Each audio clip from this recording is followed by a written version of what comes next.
Jeudi 4 juillet, bienvenue dans le Duplex Bourse. Nous retrouvons Giovanni Filippo, notre expert du jour de chez Bourse Direct. Giovanni, bonjour.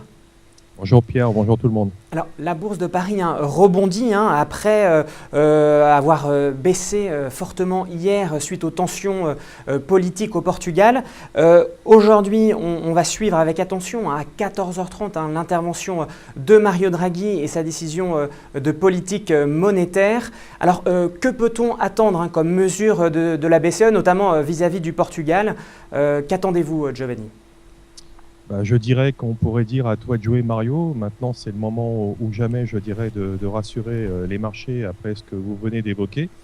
Donc effectivement, on a des tensions qui sont revenues sur les marchés d'actions, sur les rendements obligataires de la zone euro et notamment sur celui du Portugal qui a remonté sensiblement à très court terme ces derniers jours, même si après avoir débordé les 8% hier, il se rapproche de nouveau vers les 7. Donc on a une petite détente ce matin au Portugal, puisque Lisbonne reprend 3% ce matin.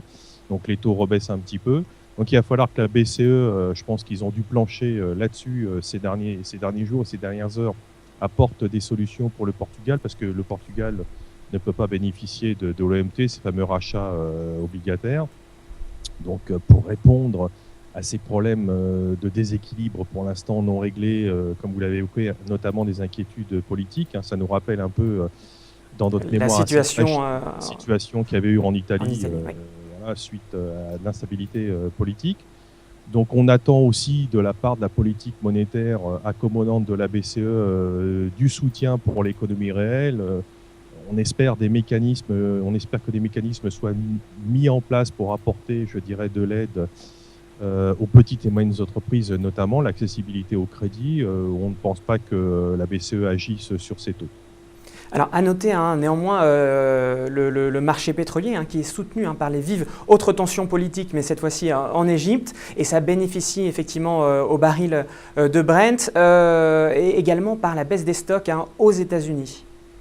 Il y a eu un petit reflux ce matin des prix du pétrole, parce que comme vous le savez, le pouvoir en place a été destitué hier soir en Égypte, ce qui a créé des tensions et une hausse assez importante ces derniers jours des prix du pétrole.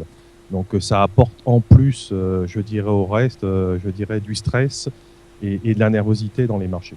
Alors d'un point de vue technique maintenant, sur la bourse de Paris, quels sont les supports et résistances que vous allez surveiller particulièrement, Giovanni? Alors là, on s'est replacé, je dirais, dans une zone un petit peu de neutralité en attendant donc la prochaine réunion et la conférence de Mario Draghi à partir de 14h30. On surveillera 3755 à la hausse qu'on a approché ce matin, qu'on a fait de mémoire un plus haut à 3744. On surveillera un petit pivot intraday, mais qui n'est pas très important, qui se situe à 3705. Et surtout, la zone de support et le seuil d'alerte à court terme qu'on a titillé hier avec un plus bas à 3668. La zone 670-660. Pour l'instant, on ne peut écarter le risque d'une vague de baisse, d'une vague 5 de baisse, pour peu que cette zone soit enfoncée. Voilà. Pour couper court, je dirais, à cette perspective et redonner confiance au marché, il faudrait déjà passer 755 et surtout pour nous, la zone des derniers tops du mois de juillet, une zone qui est illustrée par 3 tops en bas journalière qui se situe sur 780, 783, 786, une détente pourrait, s'effectuer au-delà de ce niveau très important. Alors, du côté des valeurs maintenant, Danone a décidé hier de baisser ses prix sur les produits laitiers infantiles vendus en Chine suite à l'ouverture de Pékin d'une enquête d'entrave à la concurrence sur ce secteur. Le titre est en hausse aujourd'hui. Alors, que pouvez-vous nous dire de plus sur ce dossier, Giovanni ?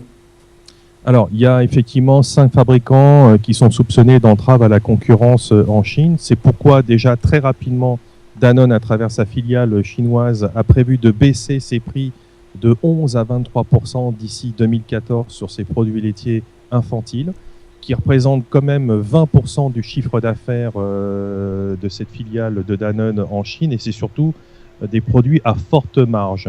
Donc ce marché pèse quand même 5% en Chine, ce qui est énorme vu la population, d'autant plus que les ventes en Europe sont en baisse et que les perspectives en Russie sont moins roses. Donc Danone, c'est quand même le numéro 1 mondial en produits laitiers, en eau et leurs fameux produits de nutrition médicale. Donc il est très important si vous voulez, et c'est pour ça qu'ils ont répondu très rapidement. je dirais, aux soupçons d'entrave à la concurrence en prenant des décisions assez rapides en ce qui concerne la baisse des prix sur ces produits infantiles. Mais alors, la baisse des prix, ça veut dire du coup la baisse des marges. Est-ce que ça inquiète les investisseurs? Je pense pas. Il y a un fort potentiel comme je vous l'ai dit, un fort potentiel de développement et un marché assez conséquent en Chine. Comme je vous l'ai souligné, les marges sont très importantes à l'heure actuelle sur ces produits-là. Donc, baisser un petit peu les prix, c'est pas significatif. Très bien. Peugeot, hors CAC 40 maintenant, est à la tête du SRD. Alors avec comme toile de fond, évidemment, ce qui s'était passé la semaine dernière, la famille Peugeot peut-être céderait la majorité au capital à General Motors ou à une entreprise chinoise. Pour l'instant, rien de défini, mais également on a appris hier que PSA allait ouvrir une nouvelle usine en Chine. Ça, c'est plutôt une bonne nouvelle. Et puis, c'est encore une nouvelle journée de négociation avec les syndicats aujourd'hui sur la compétitivité. Alors, le titre là bénéficie vraiment d'une forte hausse.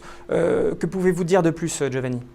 Alors, ce qui impacte, je dirais, de façon considérable le titre depuis hier soir d'ailleurs, il a commencé à amorcer un rebond dans la dernière heure de cotation hier et ça s'accentue ce matin, c'est surtout la recommandation à l'achat de Goldman. Goldman Sachs considère que le dossier est redevenu intéressant pour différentes raisons. La première, c'est que l'horizon se dégage pour l'automobile en Europe. On a vu des statistiques un peu moins catastrophiques ces derniers jours. La perspective, comme vous l'avez évoqué, que la famille abandonne la société est un catalyseur pour Goldman Sachs supplémentaire et un attrait spéculatif. Et puis, comme vous l'avez évoqué aussi, le développement enfin international, je dirais enfin, parce que c'est ce qui blessait un petit peu Peugeot par rapport à ses concurrents, c'est, je dirais, sa faible exposition à l'international. Donc, une troisième usine a été ouverte effectivement en Chine. Donc là, la stratégie, c'est de développer l'Amérique du Sud et surtout la Chine. Voilà, donc l'objectif dès 2013, c'est de passer de 450 000 à 600 000 ventes d'automobiles avec un objectif à 750 000 d'ici 2015. S'ils réussissent, ils obtiendraient 5% de part du marché. Voilà, les premiers chiffres sont d'ailleurs prometteurs au premier semestre, puisque plus 33% des ventes en Chine. Donc c'est vraiment un plan stratégique extrêmement important. La redistribution du capital l'est également, ce qui fait que le titre est recommandé par Goldman Sachs, ce qui explique la forte hausse de la valeur ces dernières heures. Alors Wall Street, maintenant, les marchés sont fermés parce que c'est la fête nationale, le fameux 4th of July, qui célèbre l'indépendance du 4 juillet 1776. Hier, on a terminé en légère hausse, portée par des statistiques de l'emploi jugées favorables. Je crois que demain, on attend le taux de chômage de juin. C'est ce que vous allez vraiment suivre, Giovanni ? Tout à fait. C'était vraiment les deux événements les plus importants cette semaine. C'était effectivement la réunion de la BCE et l'emploi aux États-Unis. On a eu hier la situation de l'emploi dans le secteur privé, donc c'était supérieur aux attentes, 188 000 créations contre 135 précédemment. En revanche, ça c'est un petit bémol quand même, les annonces de licenciements, vous savez qu'aux États-Unis, les sociétés annoncent les licenciements à l'avance, sont en hausse de 8,20%, ce qui ne laisse pas présager d'une bonne stat pour le mois prochain, si je puis dire. Donc hier, on a souligné également l'ISM des services qui était inférieur. Néanmoins, les marchés américains, comme à leur habitude, sont restés assez stoïques par rapport, je dirais, aux gesticulations européennes actuelles. Eh bien écoutez, merci beaucoup Giovanni de cette analyse. Bonne séance, bon trade cet après-midi et puis on se retrouve demain. Merci. Merci, à bientôt, au revoir. Au revoir.